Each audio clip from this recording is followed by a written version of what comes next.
गुलबुवा. तुम्ही सांगत असलेल्या सगळ्या गोष्टी या खऱ्या आहेत? गुरुजींच्या गुहेत आश्रयाला थांबलेल्या त्या मुलीने विचारलं. गुरुजींनी हळूच तिरक्या नजरेने एक वेळ तिच्याकडे पाहिलं. मूर्ख मुली, तुला काय मी काल्पनिक गोष्टी रचून सांगतोय असं वाटलं की काय? गुरुजींचा शिष्य म्हणाला. नाही नाही, मला तसं म्हणायचं नव्हतं. मला अजून काही गोष्टी ऐकायच्या आहेत, भूतांचे अजून काही किस्से. गुरुजी बाहेर धोधो पडणाऱ्या पावसाकडे एकटक पाहत होते आणि इथे गुरुजींचा शिष्य त्या मुलीला भूताची अजून एक गोष्ट सांगू लागला. ही गोष्ट तशी अलीकडचीच आहे. 4 कॉलेजची मुलं ट्रेकिंग आणि रोमांच अनुभवण्यासाठी एका छोट्याशा गावाच्या दिशेने निघाली होती. प्रवासात नवखे असल्याने त्यांना वेळेचा अंदाज आला नाही आणि ते रात्री 1-1:30च्या सुमारास गावाच्या जवळ आले. गावाबाहेरून एक नदी जात होती. ती श्रापित म्हणून प्रसिद्ध होती. आतापर्यंत न जाणे कित्येक लोकांना त्या नदीने तिच्या पोटात सामावून घेतलं होतं. जो कोणी रात्रीच्या वेळी त्या नदीच्या पात्रात उतरायचा त्याचा मृत्यू अटळ असायचा. काही लोक म्हणायचे ती नदी खोल आहे, नदीच्या पाण्याचा अंदाज येत नसल्याने माणूस तिथे बुडू लागतो. पण गावचे लोक तर पट्टीचे पोहणारे असतात. मग त्यावर काही लोक म्हणायचे की तिथे कुठेतरी दलदलीचा भाग असणार, जिथे एकदा का कोणता माणूस गेला की तो तिथे रुततच जातो. पण गावात जुन्या विचारांची ही लोक राहत होती. ती तर स्पष्ट शब्दात सांगायची, त्या नदीमध्ये एक राक्षस, एक प्रकारची भयानक प्रेतात्मा वास करते. ती माणसांना नदीकडे आकर्षित करते आणि मग जो कोणी त्या नदीमध्ये प्रवेश करतो त्या व्यक्तीला ती आत्मा पाण्यात खेचून डुबवून मारते. मग पाण्यात बुडालेल्या त्या माणसाचं कोणाला प्रेतही सापडत नाही. या झाल्या त्या गावातील लोकांच्या मनात असलेल्या त्या गावच्या नदीमागच्या गोष्टी. पण त्या नदीबद्दल या मुलांच्या मनात मात्र काहीच भीती नव्हती. ही मुलं शहरातून जी आली होती त्यांची गाडी गावाजवळ येताच अचानक बंद पडली. अति उत्साहात त्यांनी ती रस्त्यात कुठेच थांबवली नव्हती. कदाचित इंजिन गरम झाल्यामुळे हे झालं असावं. ती मुलं गाडीतून खाली उतरली. त्यातील 2 जण गाडीजवळच थांबले. ते दोघे कुठे पाणी मिळतंय का ते पाहण्यासाठी रस्त्यावरून खाली उतरले. रात्रीचा असा कुठे जायचा काहीच प्लॅन नसल्याने त्यांनी टॉर्च वगैरे काहीच सोबत आणली नव्हती. ते मोबाईलच्या टॉर्चने कसेबसे रस्ता शोधत जात होते. काही अंतर चालत गेल्यावर त्यांची चुकामुक झाली. ते एकमेकांना शोधू लागले. तेवढ्यातच त्यातील एकाला दुसऱ्याची हाक ऐकू आली. पण त्याच्या आवाजात एक वेदना होती. आवाजावरून तरी तो एखाद्या भयंकर अशा संकटात सापडल्यासारखा वाटत होता. म्हणून दुसरा मित्र त्या आवाजाच्या दिशेने धावू लागला. तो त्या अंधारात वाट काढत होता. तो घाबरला होता. त्याच्या कपाळावर घाम जमा झाला होता आणि त्याचे पाय अचानकच एका जागी येऊन थांबले. त्याच्या समोर त्या श्रापित नदीचा काठ होता आणि त्यातून त्याच्या मित्राचा हात मदतीसाठी बाहेर आला होता.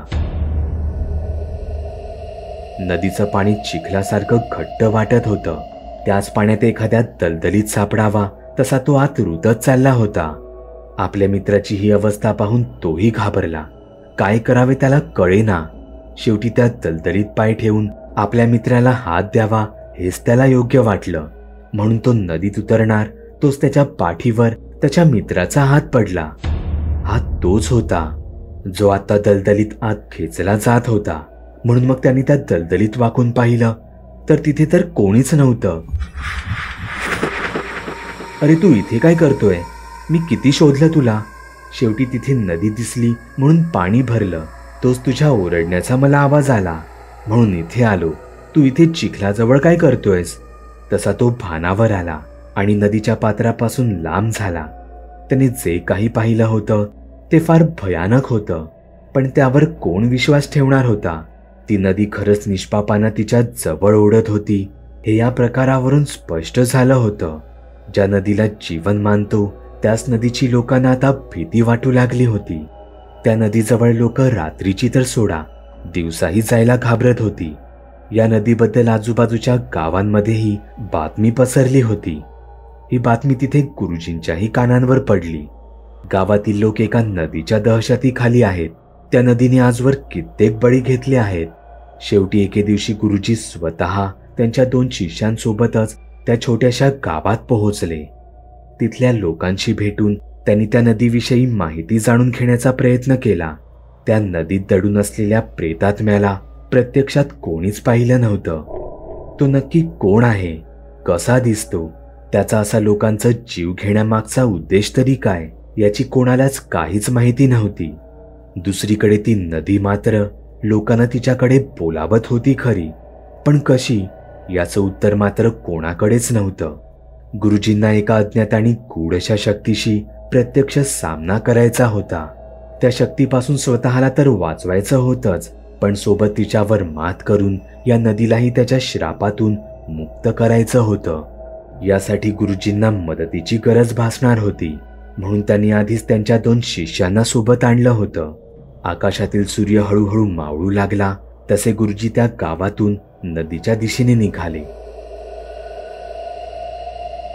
नदी ही गावच्या बाहेरील एका जंगल सदृश्य भागातून वाहत होती.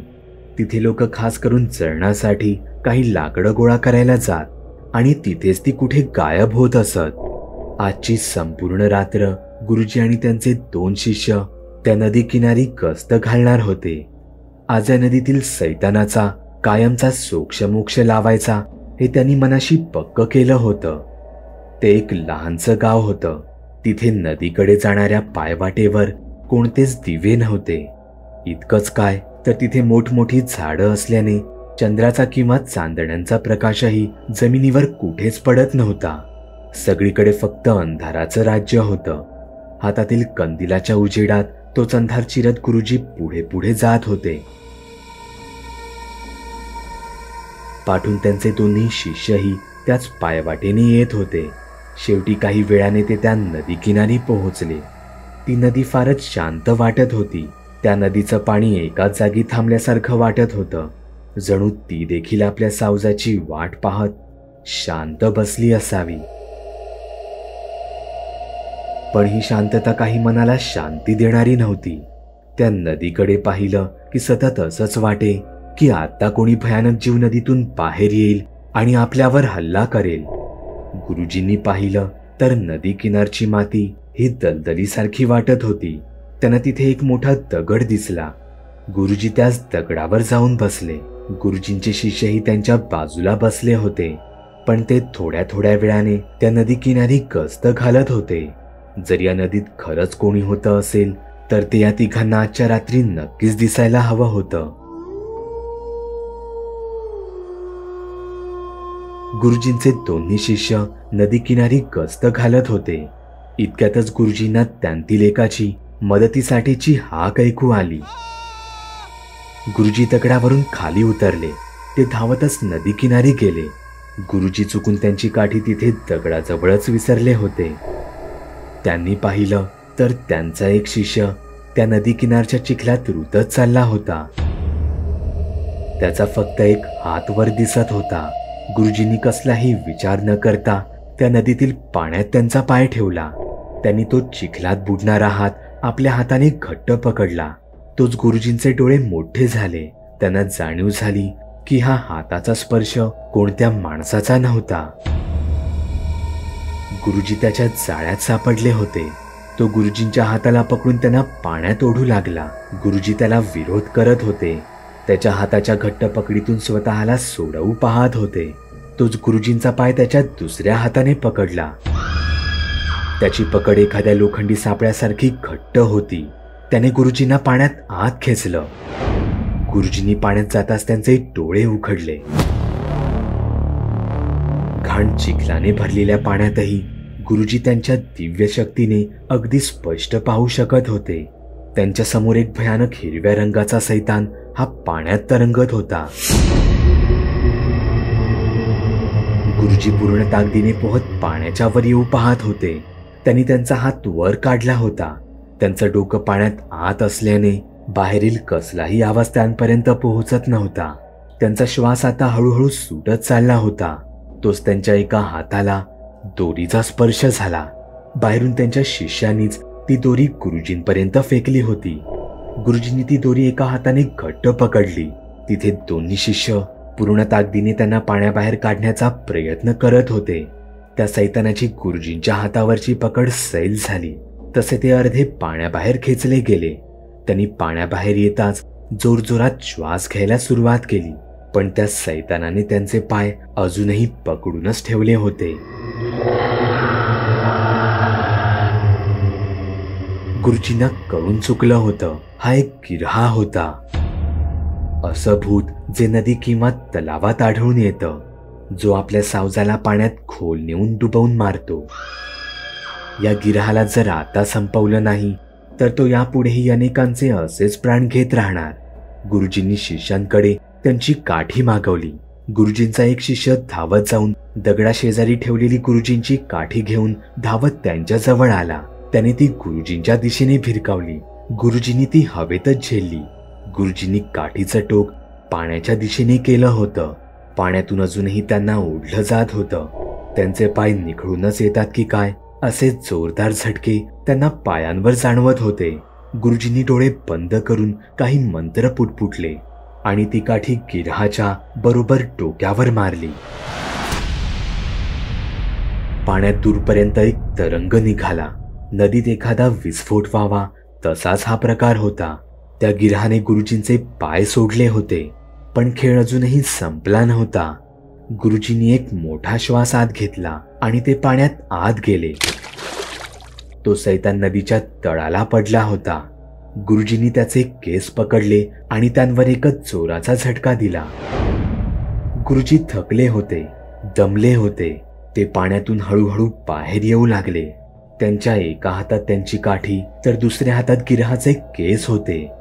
गुरुजी पाण्याबाहेर आले. त्यांच्या शिष्यांनी धावतच जाऊन गुरुजींना आधार दिला. गुरुजींच्या पाठून गिरहाही पाण्यातून बाहेर आला.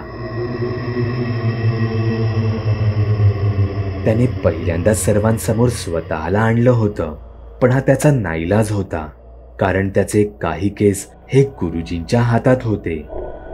ज्याकडे गिरहाचे केस असतात तो त्या गिरहाला त्याच्या वशमध्ये ठेवू शकतो. बोल, काय सेवा करू तुझी?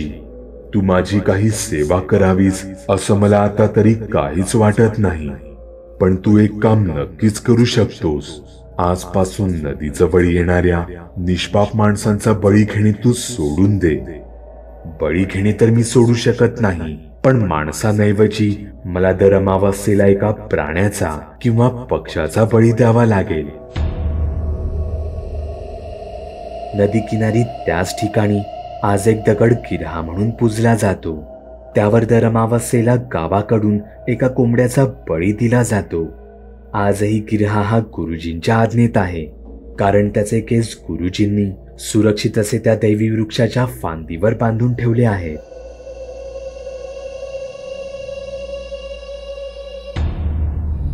बागुल बुवा. चॅनलवर अपलोड केलेल्या नवीन व्हिडिओची नोटिफिकेशन मिळवण्यासाठी चॅनल सबस्क्राईब करायला विसरू नका. व्हिडिओ आवडला तर आमच्या मेहनतीचा मोबदला म्हणून तो लाईक करून मित्रांसोबत जरूर शेअर करा. चॅनलवरचे इतर व्हिडिओ पाहण्यासाठी इथे क्लिक करा. तसेच चॅनलवरची प्लेलिस्टही चेक करा. दर दिवशी नवनवीन भूतांचे व्हिडिओ बनवून मी तुमचं मनोरंजन करत राहू याची खात्री बाळगा.